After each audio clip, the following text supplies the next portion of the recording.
Assalamualaikum warahmatullahi wabarakatuh. Akibat pandemi COVID-19 ini, sekolah-sekolah terpaksa diliburkan, dan orang tua diminta untuk mendampingi anak belajar dari rumah.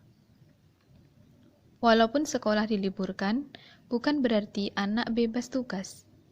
Sekolah tetap mengadakan kegiatan belajar mengajar secara daring atau online dengan memberikan tugas. Ketika anak-anak belajar dari rumah, pasti banyak sekali hal-hal yang membuat perhatian mereka teralihkan, seperti mainan yang ada di rumah, buku bacaan, televisi, handphone, dan lain-lain. Oleh karena itu, berikut ini beberapa tips mendampingi anak atau adik saat belajar di rumah di saat pandemi. Yang pertama, membuat ruang belajar yang nyaman dan kondusif. Ruang belajar yang nyaman membuat anak dapat berkonsentrasi ketika belajar dan membuat mereka betah berlama-lama belajar. Berikan mereka kebebasan untuk menghias ruang belajar seperti poster bergambar agar mereka semakin nyaman dan bersemangat untuk belajar. Yang kedua, mengatur jadwal dengan baik. Keterampilan mengatur jadwal menjadi soft skill yang harus dimiliki semua orang. Mendidik anak untuk mengatur jadwal dengan baik merupakan tolak ukur keberhasilannya.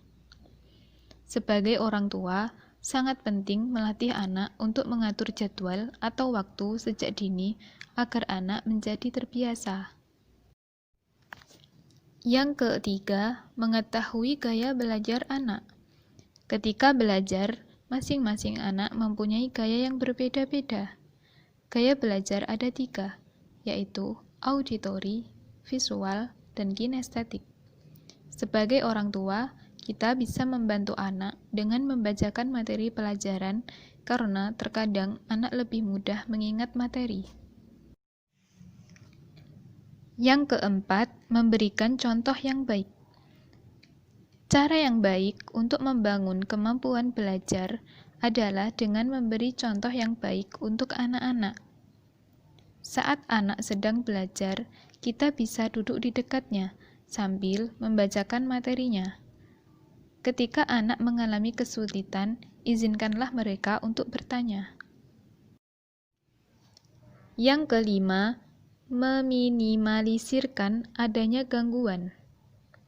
Ketika sedang belajar, sebisa mungkin menghindari hal-hal yang dapat mengganggu konsentrasi, seperti televisi, handphone, dan lain-lain.